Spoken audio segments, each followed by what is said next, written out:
Battle over the border. Operation Lone Star leaders fight allegations of mistreatment as opponents from all sides call out new razor wire and buoy installations on the Rio Grande. The potential international incident this could cause as the number of migrant encounters drops to the lowest level in months. A looming showdown inside the halls of the Capitol, with the first two special sessions finally over and an impeachment trial weeks away. I hope external pressures will not play a part in what I think is a very important piece of democracy. And the House Speaker, one-on-one.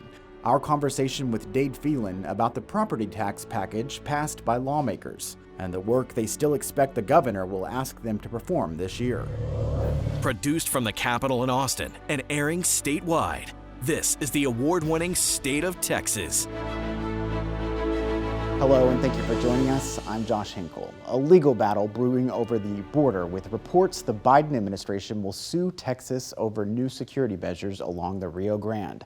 On Thursday, the Department of Justice sent this letter to Governor Greg Abbott. It informs him the DOJ plans to sue over the new buoys placed in the river for violating the Rivers and Harbors Act and obstructing a navigable body of water. It also addresses humanitarian concerns. On Friday, Governor Greg Abbott tweeted out his response, quote, "We will continue to deploy every strategy to protect Texans and Americans and the migrants risking their lives. We will see you in court, Mr. President." All of this follows a request from Democrats in Congress to intervene, as well as word the Texas Office of Inspector General will look into claims of mistreatment. The Houston Chronicle's initial report alleges state troopers were told to deny migrants drinking water and push them back into the river. A spokesperson for the Department of Public Safety denies troopers have been ordered to do this. The report cites a state trooper's email to a sergeant earlier this month detailing some of the things they saw in Eagle Pass. That's the same area where Operation Lone Star started buoy installation to deter migrants and where concertina wire or razor wire has already been strung in places. The governor's office, DPS, and the Texas Military Department issued a joint statement. They insisted there is not a policy directive instructing troopers to act as claimed in the Houston Chronicle report. They added all personnel assigned are prepared to detect and respond to anyone in distress. And they also verbally warn to people and use signs to direct them to ports of entry. They also added, once again, the state is using every tool and strategy to deter illegal crossings. This isn't the only pushback for this Operation Lone Star project. Concern continues to mount from groups worried about the environmental impact. There's already a lawsuit filed by a Texan telling us the buoys have negatively impacted his kayaking business. Dispute in Eagle Pass over Texas' latest efforts to secure the border through these buoys. We don't want anybody to get hurt. In fact, we want to prevent people from getting hurt, prevent people from drowning. But opponents say the aquatic barrier will have the opposite effect.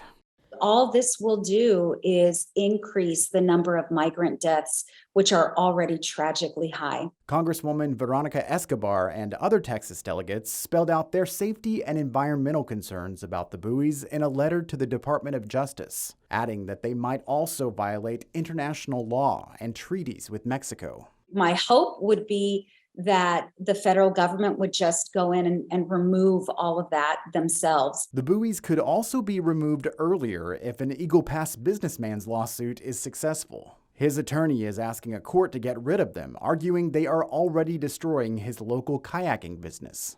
The ramp that's used to access the river is blocked. They can't use it now. There's concertina wire, all along this area. If you're a tourist who's looking to maybe have a nice adventure on the river, I'm not sure you want to feel like you're floating down a war zone. Carlos Flores also argues Texas never had the authority to install the floating barriers in the first place. The state is acting without authority under the Disaster Act. An issue that could land in the court's fate as soon as this week. The International Boundary and Water Commission tells us the governor's office did not reach out in advance to get a permit or communicate that Texas was installing the buoys. Mexico also formally filed a complaint over the buoys. Leaders there worry the plan violates the 1944 and 1970 treaties on boundaries and water. Mexican inspection teams will deploy to monitor the operations. The Foreign Relations Secretary, Alicia Bárcena, said if the buoys impede the flow of water, it would violate the treaties, which requires the river remain unobstructed. When asked this week in Washington, Republican lawmakers addressed the situation, pointing the finger ultimately at the Biden administration. Some of the tactics that are being used at the border are desperation tactics because, frankly, the Biden administration is not doing its job. Texas, as you know, has a 1,200-mile common border with Mexico, so we bear the brunt of this, but it doesn't stop there.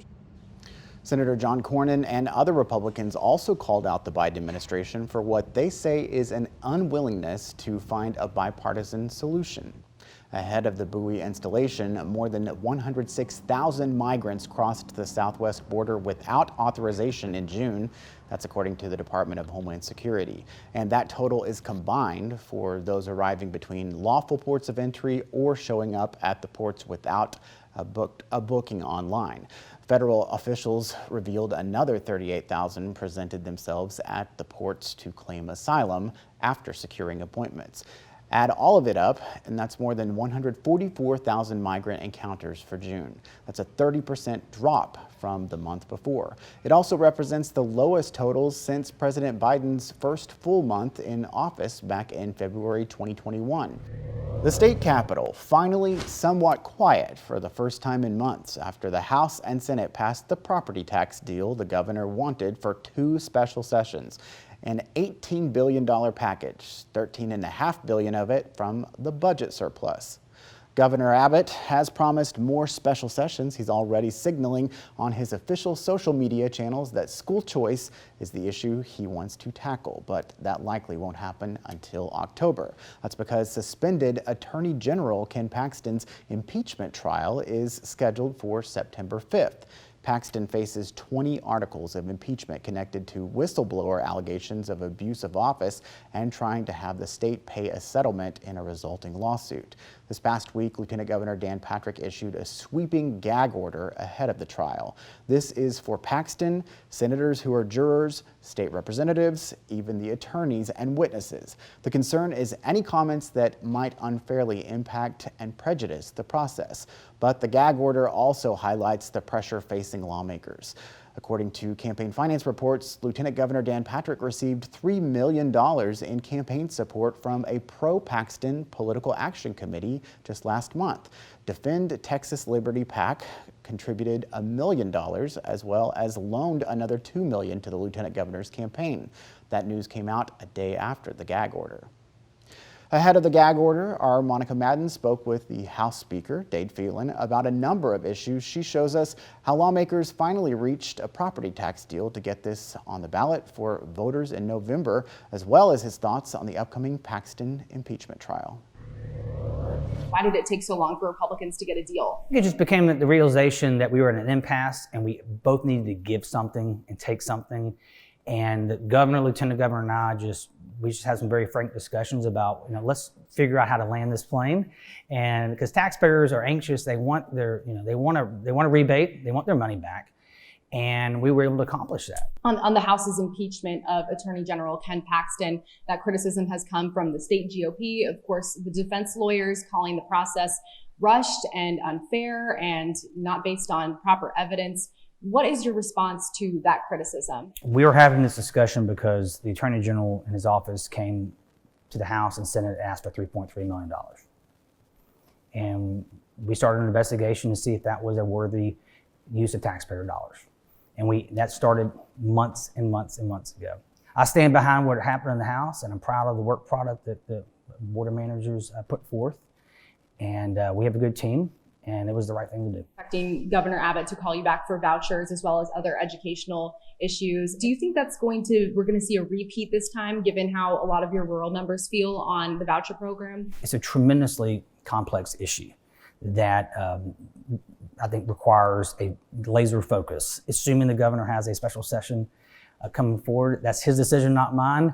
But I think we will have a very robust discussion, and maybe some of these ideas have broad support. We shall see.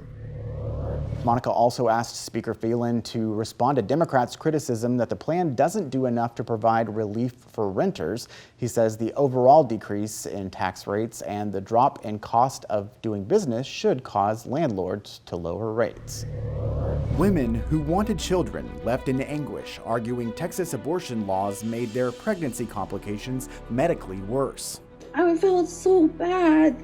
She had no mercy. There was no mercy there for her. But others argue it's the doctors, not the states, who are to blame. It was absolutely mishandled by the medical professionals that were responsible for her health and her child's health. More on the courtroom drama potentially impacting every woman and family across Texas next.